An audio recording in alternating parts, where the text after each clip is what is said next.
the tactics that they borrowed from the UDTs and Draper Kaufman were swimming in stealth, then underwater demolition, secret deployments.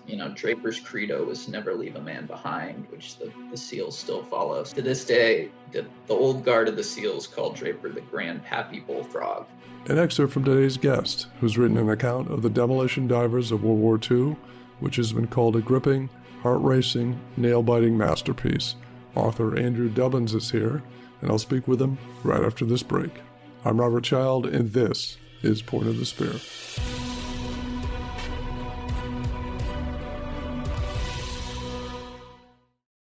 We've launched a new Point of the Spear Originals video series on our YouTube channel, and the first episode, Lincoln's Last Hours, is streaming now.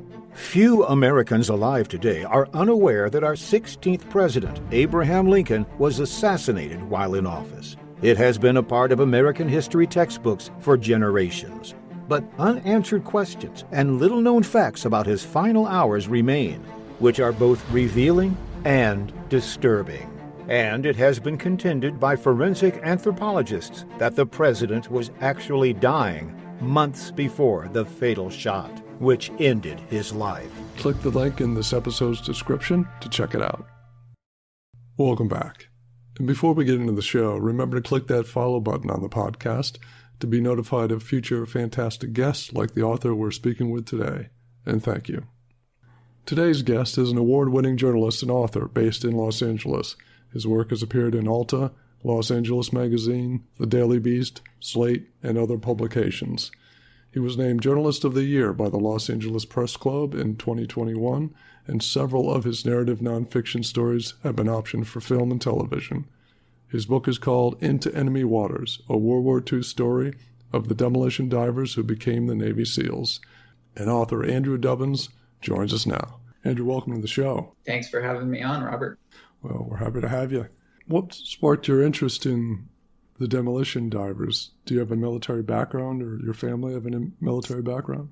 My grandfather served in World War II. He was a lieutenant commander up in the Aleutians flying PBY seaplanes, which is another forgotten chapter of World War II, and passed down some stories to my mom, little snippets about losing more men to the weather than Japanese up there, and being terrified every time he stepped into his cockpit, and being lost at sea on a raft. But I never got to hear those stories from him myself. He passed away about 6 days after I was born.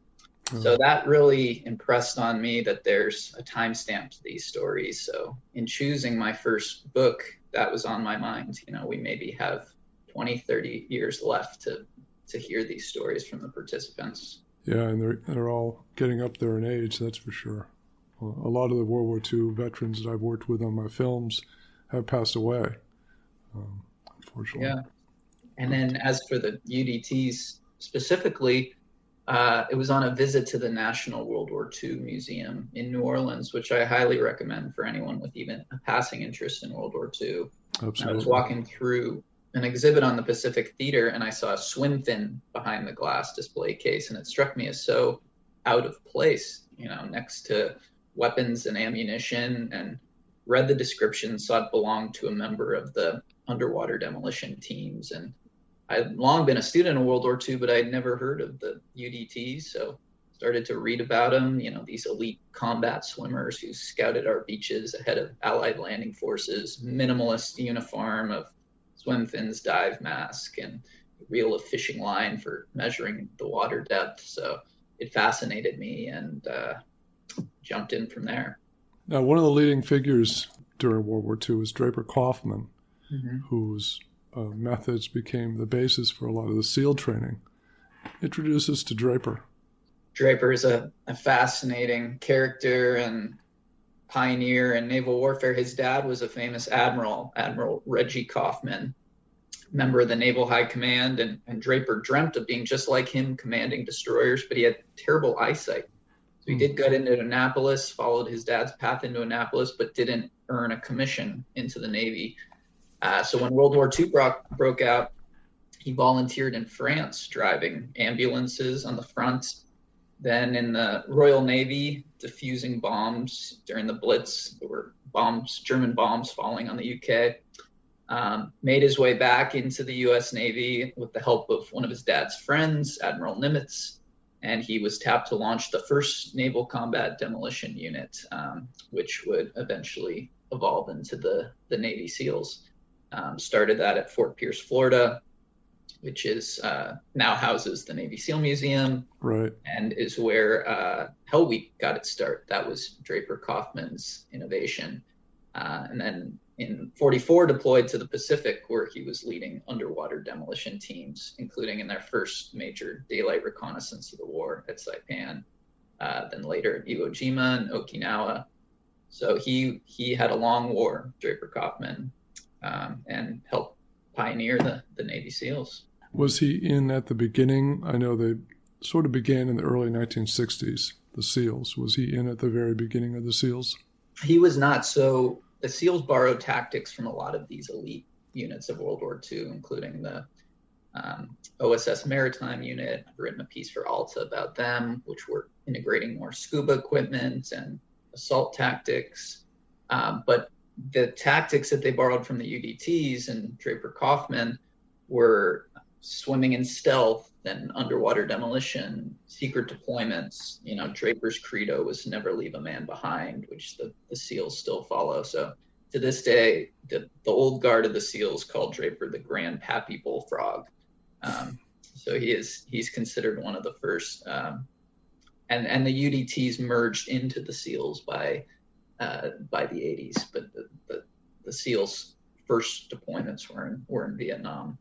Right. I've interviewed several SEALs, and Ben Milligan, who wrote the Rising of the Navy SEALs book, talked to him about the early frogmen and how they began in the 60s. Getting to the book, you wrote the book as a narrative nonfiction, and I've written narrative nonfiction myself, and it's a different way to approach history. And for people not expecting a narrative nonfiction book and more of a dry nonfiction history, it can be a minefield because you use dialogue, fictional dialogue. What made you choose that route to write the book?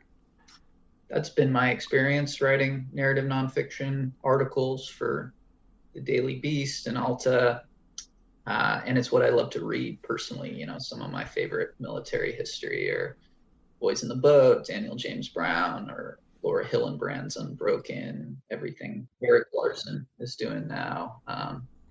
So I enjoy it, you know, being with the character and getting into their heads. And that was my, that's how I wanted to tackle this book.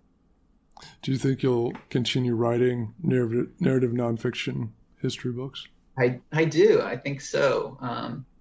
I haven't decided whether that's going to be in the World War II space or if I want to try something totally different. But I that's my passion. Now, you live in Los Angeles, and I was thinking that, you know, using that approach with the fictional dialogue is not too much of a leap into a screenplay. And did you write this also with an eye on potentially interesting a studio in this story? Well, the dialogue in the book is all nonfiction, either taken from participants or secondary sources. As for the film, I don't have much involvement in that side of things, but I do think it would make a beautiful film. It's an angle on World War II we've never seen, you know, from underwater. We use beautiful underwater cinematography, and plus the SEALs are world famous, and I think people would love to see how they were developed. I hope you're enjoying this episode. Next time, we'll be discussing the 614th Tank Destroyer Battalion of World War II with author Samuel de Cortes, who's written a new book on the All-Black Unit. The racism actually became a bit less. What I mean is that several of the white soldiers, a lot of them had seen these segregated tank destroyers fight, and they were impressed by the courage that they had displayed. Many of the white soldiers after the war actually praised the black tank destroyers for what they had done. Several of them have said, like, we did not take the town, but they took the town.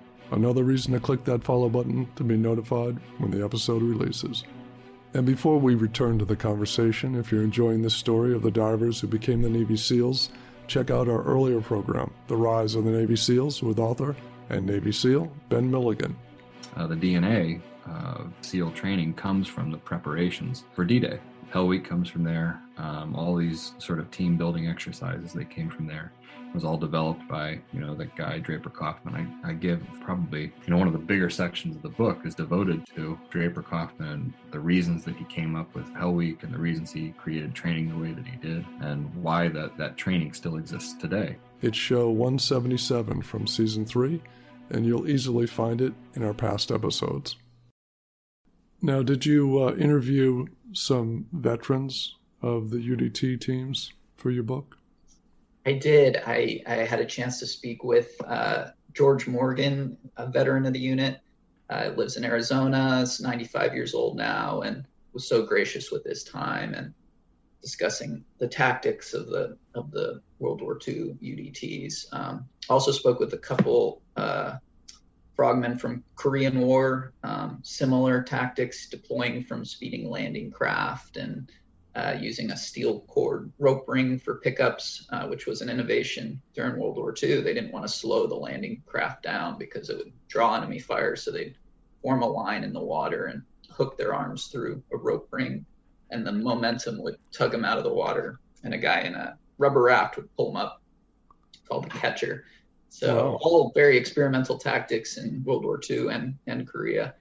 And then I used a lot of oral histories, places like the World War II Museum and National Museum of the Pacific War. They've been collecting these oral histories for the past few decades, and it's such a service. They really do not get enough praise for all the work they've been doing, these historians and volunteers, to collect these oral histories. So I tracked down as many as I could find of the World War II UDTs and integrated their stories into the book. Did you check the Veterans History Project as well?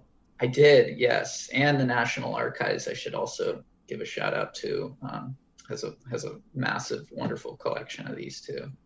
Yeah, because I used those resources for my book. There's some unbelievable interviews on those sites that not many people have seen. I know, and I'm always struck by how sharp their memories often are. I often get a kick that their wife is off camera sometimes and interjecting. But they're just, I had such a fun time listening to those. And it's also, there's a twinge of sadness when you know that they've passed away. And but such again, credit to the people who've been collecting these. The reason I laugh was because I'm in the midst of a Vietnam project, and I was interviewing some veterans of a naval unit, HC-7, a combat rescue helicopter, a naval squadron. And I was interviewing a veteran, and his wife was there watching. And I stepped away to get something, and I heard her as I left, his wife, this gentleman's wife, and she said, "You're talking too much." And I came back. I said, "Don't worry, that's what we want." But that's funny. Yeah. Now, is there a mission that stands out in your mind from, let's put it in time frame of World War II? Is there a mission that stands out of the UDT teams that really had an impact? I probably did the most research on Iwo Jima, and few people realized that the UDTs were pulling up in their ship couple days before the Marine landing, and their job was to scout the eastern beach approaches because they worried that the underwater incline was too steep and that our landing boats would shipwreck on the shore. Oh. So water was frigid cold. They had to go in broad daylight, flat seas. A lot of times the swimmers were hoping for some choppy water so they could hide behind the crest of the waves, but totally flat. And Mount Suribachi, the Japanese were bunkered down, and their plan was to hold fire until the Marine landing. But the UDT fire support boats, the gunboats, they approached as if a wave of infantry landing craft, and the Japanese mistook them for the Marine landings, and they opened fire, and it was a cauldron of fire. The swimmers had to dive underneath the enemy bullets. You had our gunboats just getting pounded. It's a famous gunboat battle of World War II, suffered really heavy casualties, but held the line, and it was a success. They were able to scout the beach approaches, collect some black sand from the shores of Iwo Jima, and create a nautical map for the Marines. And there were some shipwrecks. You look at those pictures of the Marines unloading on the sands of Iwo Jima, you see a lot of like jeeps and boats floundering in the back because it was rough ocean. But they put a lot of men ashore, which is the goal of an amphibious landing. Now, what would these UDT teams do after their initial assault reconnaissance patrol? Would they pull back, or would they become part of the infantry? What would they do? Sometimes they were off to the next mission. Some teams stayed, and they helped clear the beaches. You know, when you had, in the case of Iwo Jima, it's interesting, they collected that black sand, and this was an error that Draper Kaufman admitted to. The sand was very coarse, and a Marine told him the sand should be coarse enough to accommodate wheeled vehicles. Turns out wheeled vehicles need fine sand, not coarse sand. And a lot of our Jeeps were getting stuck in the black sand. So it fell to the UDTs, not to blow up Jeeps, but to clear beach-wrecked landing craft, you know, the wooden plywood boats, and as well as to continue to scout other beaches on Iwo Jima and in other missions, because we wanted to continue to land at different areas. Right. And oftentimes at Okinawa, you read stories, but you would swimming ashore and realizing we don't have this beach yet. They'd have to get out of there quickly. So they continued their scouting work, and also on invasion day would ride out ahead of the Marines and lead them into their assigned beach, which was, of course, invaluable because they'd been swimming in the day before. Right. Now, is the Pacific Theater the only theater where the UDT teams operated? So the NCDUs, Naval Combat Demolition Units, that I mentioned that trained out of Fort Pierce, they were over at Normandy, Omaha Beach, and Utah Beach, and in the south of France. They merged into the UDTs after the invasion of Europe. Of course, they were no longer needed for scouting missions. So the UDTs had been developing after Kwajalein. And again, the first big reconnaissance mission for them was at Saipan. So UDTs did live in the Pacific, trained at Maui, which was another. Draper Kaufman was the lead training instructor at Maui. Mm-hmm. About some amazing experimental equipment and drone boats they were trying out. This was all brand new. There'd never been a combat swim unit. So it was a lot of learning on the fly. They learned to waterproof their fuses by putting them in a condom, and they'd have to cut their own rubber fins. Rubber fins and dive masks, so common now, they were brand new at the time. They were only used by spear fishermen, very niche sport. So they were tinkering with their equipment, the reel of fishing line, dropping a reel of fishing line to measure the ocean depth, and had to invent a floating reel. Draper had the idea at Saipan to use these rubber rafts that the officers would use to ride out ahead of the swimmers and direct the covering fire, which turned out to be a disaster, drew a bunch of fire from the Japanese. And so it was all very experimental, and Maui was something of a laboratory.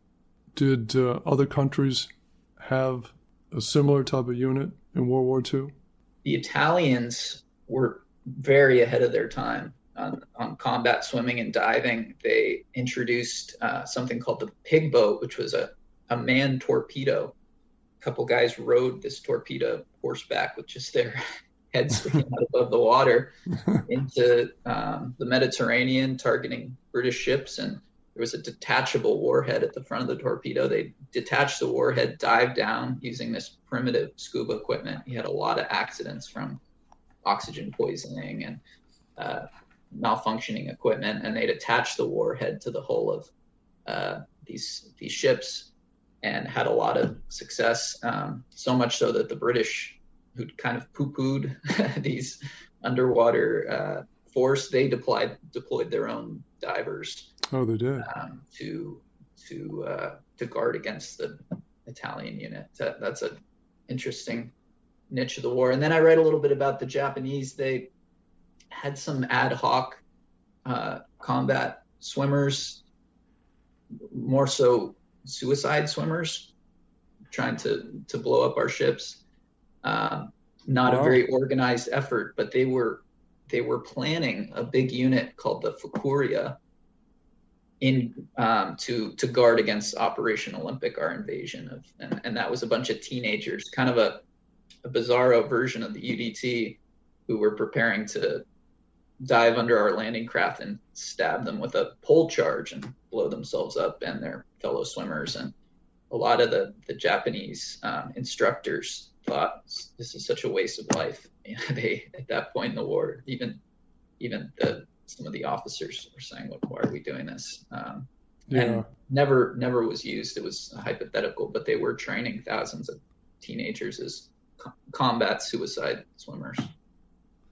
That's interesting, because that's sort of like what they developed, the Japanese, their flying bomb, which instead of a plane being a kamikaze, they'd actually get into what looked like a bomb and launch off an aircraft as the flying bomb and, strike American and Allied ships. As well as suicide torpedoes. They were using those. I read a little bit about Ulithi, where there was a successful attack at Ulithi and these manned suicide torpedoes. Crazy. Suicide torpedoes. Yeah, the Titan. There's an interesting book on it.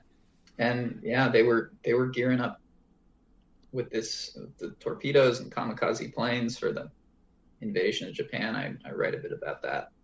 Is there something that you'd like to leave our audience with, the legacy of these divers in the book? Yeah, interesting. The reason it's really not well known outside military circles is it was a top secret unit. Draper Kaufman had instituted a media blackout, which meant no reporters could write stories about the UDT. And his reason was very noble and correct in that he didn't want the Japanese developing a countermeasure, something as simple as some mines on the seafloor that could have exploded during the mission and put all our swimmers out of commission. So it was kept top secret all through the war. The only downside of that was the public knew nothing about them.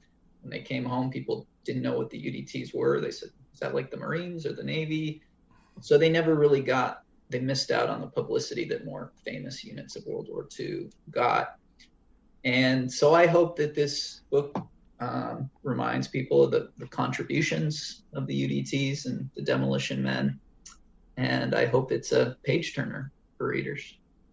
The book is called Into Enemy Waters, a World War II story of the demolition divers who became the Navy SEALs. Andrew, thank you so much for coming on the show today. Thank you, Robert. That's it for this episode. Thanks so much for joining me. Next time, we'll be discussing the 614th Tank Destroyer Battalion of World War II with author Samuel de Cortes, who's written a new book on the All-Black Unit.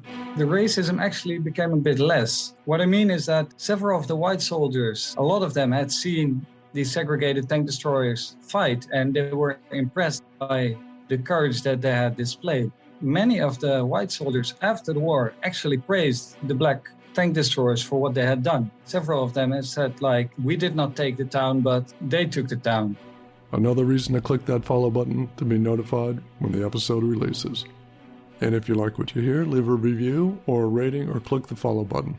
Be sure to check out our Point of the Spear YouTube channel with bonus video material plus full military history documentaries. There's tons to explore, and I hope you check it out.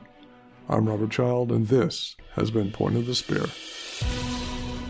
Music licensed from audioblocks.com. Point of the Spear is produced by RSC Media Group.